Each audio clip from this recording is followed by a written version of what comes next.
My name is Fraser McCallan. I come from Comox on Vancouver Island, British Columbia. We're talking about diabetes. I've had that for 30 years. Since I came here to the retreat, I have not taken a single medication, neither for the diabetes nor for high blood pressure, which is back to normal, and not for cholesterol. But a month ago, I was within perhaps 12 hours of death. I had a bleeding ulcer, didn't know what the problem was, just knew that my stools were as black as could be, and I grew weaker and weaker until I collapsed. When I had that collapse, and I was 3 days in emergency and another 3 days in the intensive care. And during that time, they gave me 7 units of blood. And fine, accepted that. Then I was given a pill and they said, this is to reduce the hydrochloric acid in your stomach, reduce the intensity of it, because what you've done, the Plavix and the aspirin, the two drugs that were given, were burning a hole in my stomach. That's all it was. So I was talking to a friend who is highly knowledgeable about alternative medicine. I don't know why they call it that. It should be basic medicine. And he said, well, try aloe vera. So I got a jug of aloe vera and I'm taking that before anything else. And that is doing the same job as this drug, reducing the hydrochloric acid. And I'm fine. I'm planning to keep on living. So up to now, I've had 8 heart attacks, and 3 mini strokes, 2 kidney stones, and a partridge in a pear tree. Kept going on with something else. What have I not tried? Well, let's try that. And being diabetic, there's another way of looking at diabetes.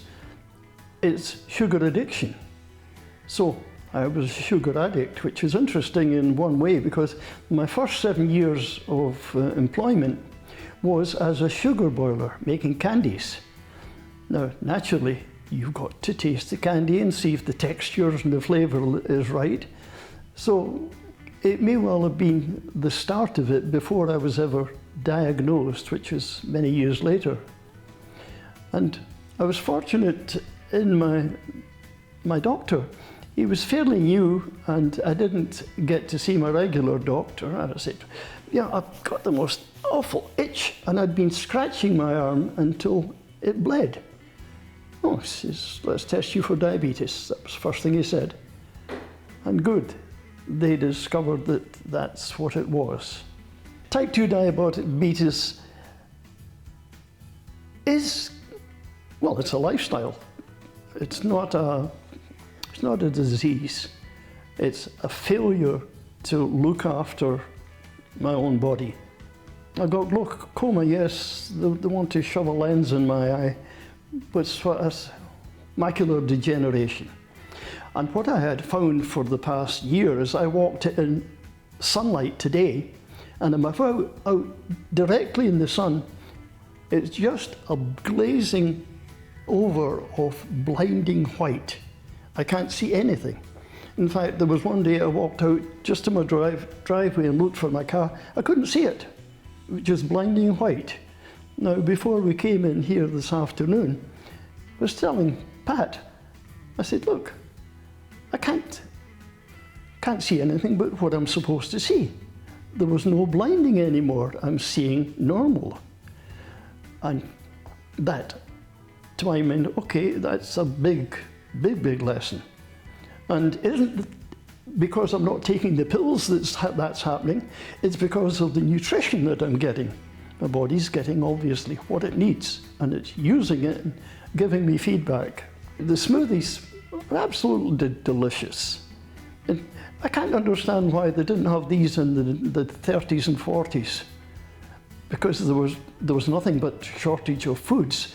And my goodness, the countryside was full of these delicious foods that we recognized as weeds. Not weeds, it's foods sitting there saying, hey, here I am, wheatgrass, it is far too intense. And that could turn a lot of people off. But these blends that we're getting here, that Victoria and you and Sergey, all you're involved in making them, they are delicious. It's not a diet, of course. It's a change of lifestyle, and it's a very pleasant one.